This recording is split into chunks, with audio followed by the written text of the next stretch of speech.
हमारा प्रश्न है, तीन संधारित्र जिनकी धारिताएं क्रमशः 10 माइक्रोफैराड, 15 माइक्रोफैराड तथा 30 माइक्रोफैराड है, श्रेणी क्रम में जोड़े गए हैं, तो संयोजन की तुल्य धारिता ज्ञात कीजिए। श्रेणी क्रम में तीनों संधारित्र को जोड़ने पर हमें इस तरह की परिपथ प्राप्त होगी। देखिए, पहला की वैल्यू जो है वो 10 माइक्रोफैराड है, सेकंड 15 माइक्रोफैराड, थर्ड है 30 माइक्रोफैराड। इसलिए श्रेणी क्रम में संयोजन, संधारित्र का श्रेणी क्रम में संयोजन का फॉर्मूला है 1/CS equal 1/C1 plus 1/C2 plus 1/C3। अब मैं वैल्यू पुटअप कर दूंगा। 1/CS तुल्य धारिता है, श्रेणी क्रम में तुल्य धारिता। पहले कैपेसिटर की वैल्यू है 10, सेकंड का वैल्यू है 15, थर्ड संधारित्र की वैल्यू है 13। अब आप यहाँ पर देखिए 10, 15 और 30 का एलसीएम लेने पर मुझे 30 प्राप्त होगा। अब इस 30 को 10 से डिवाइड करूंगा तो 3 आएगा, फिर इस 30 को 15 से डिवाइड करूंगा तो 2 आएगा, फिर इस 30 को 30 से डिवाइड करूंगा तो मुझे 1 मिलेगा। अगेन क्या होगा मेरा 1/CS इक्वल 3, 2, 1 कितना हो गया 6/30। क्रॉस कर देता हूँ, 6 कम 6, 6 पंचे 30। वैल्यू मुझे मिल गई 1/5। इसलिए CS इक्वल 5 माइक्रोफैराड। ये कैसे आया? 1/CS इक्वल 1/5 है, इसको मैं उल्टा कर दिया तो CS की वैल्यू मिल गई। तो CS इक्वल 5 माइक्रोफैराड, ये हमारा आंसर होगा। हमारा प्रश्न है, निम्न परिपथ में A और B के बीच तुल्य धारिता ज्ञात कीजिए।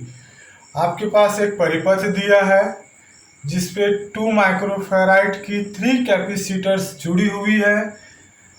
सबसे पहले इस टाइप के क्वेश्चनों को सॉल्व करने के लिए हमें इस परिपथ को पहचानना पड़ता है कि ये परिपथ श्रेणी क्रम में दिया गया है कि समानांतर क्रम में दिया गया है या मिश्रित क्रम में दिया गया है।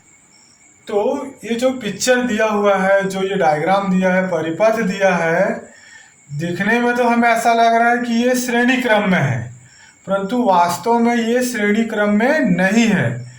तो चलिए हम देखते हैं इस परिपथ को कि ये कौन से क्रम में है। तो सर्वप्रथम मैं क्या बना देता हूँ, 2 पॉइंट बना देता हूँ। A बिंदु हो गया और ये हो गया हमारा B बिंदु। ठीक है, अब मैं ध्यान से देखिए, मैं चलना शुरू करता हूँ, A से चलना शुरू करता हूँ। A से मैं इस तरह से चलना शुरू किया, देखिए कहाँ पहुंच गया, B तक। इससे ये पता चल रहा है कि A और B के बीच जो है 2 माइक्रोफैराड का एक कैपेसिटर है। तो मैं 2 माइक्रोफैराड का एक कैपेसिटर बना दिया यहाँ पर। फिर से देखिए आप, A से चलना शुरू करता हूँ, अब मैं डैश डैश चलता हूँ। A से ऐसे चलना शुरू किया, देखिए मैं B तक पहुँच गया। फिर मुझे पता चल रहा है कि A से B के बीच 2 माइक्रोफैराड का कैपेसिटर है। देन मैं A से B पुनः 2 माइक्रोफैराड का कैपेसिटर तक पहुँच गया। अब मैं फिर से चलना शुरू करता हूँ, तो मैं अब डॉट डॉट चलूँगा, डॉट डॉट डॉट डॉट। देखिए आप लोग,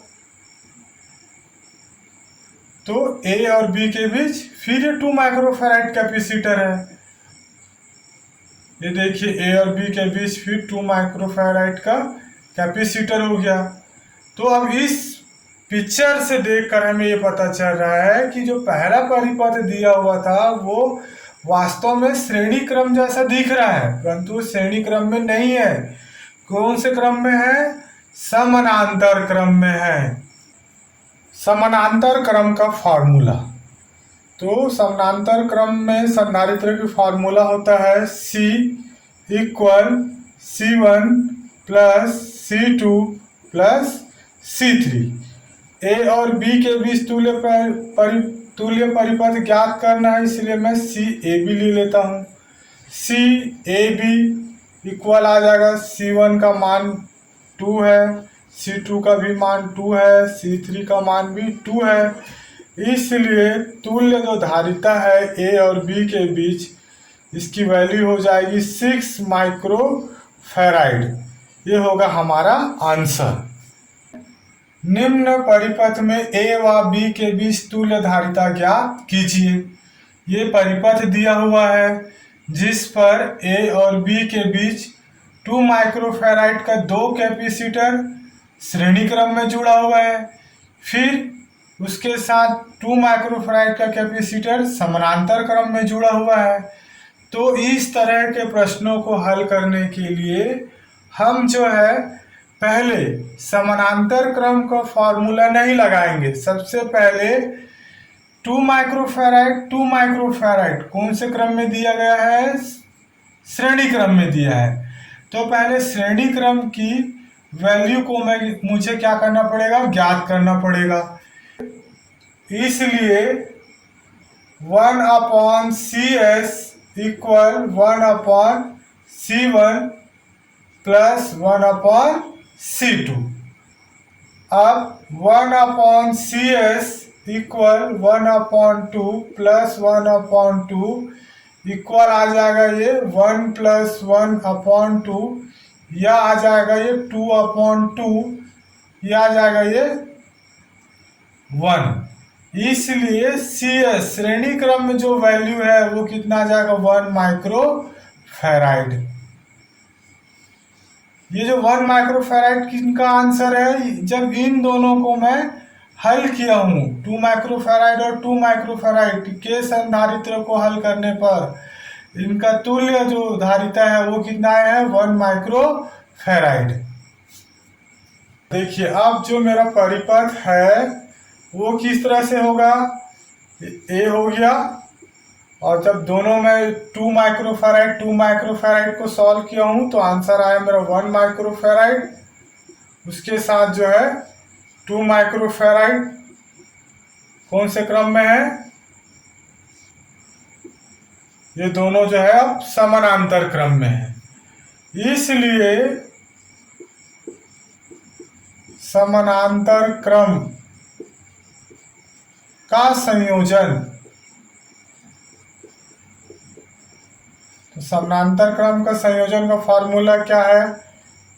C equal C1 plus C2। यहाँ पर A और B के बीच ज्ञात कर रहा हूँ, इसलिए यहाँ पे लिख दिया मैं AB equal C1 plus C2।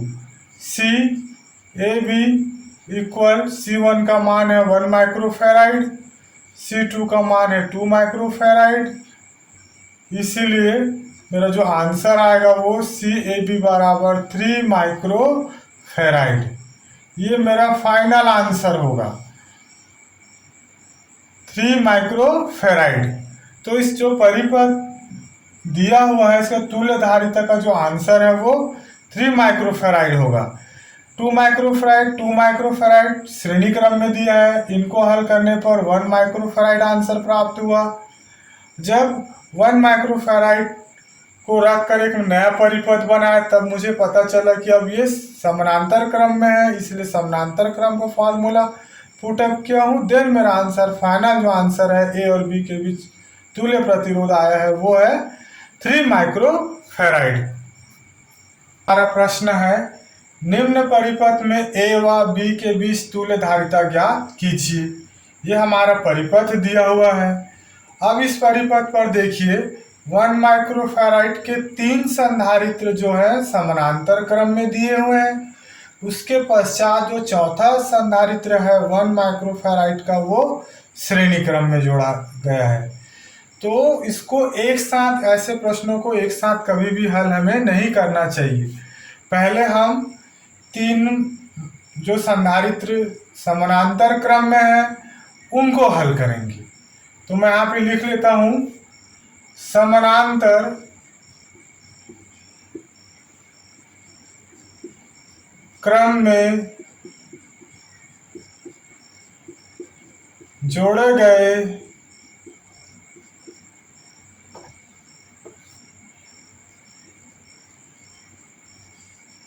संधारित्र।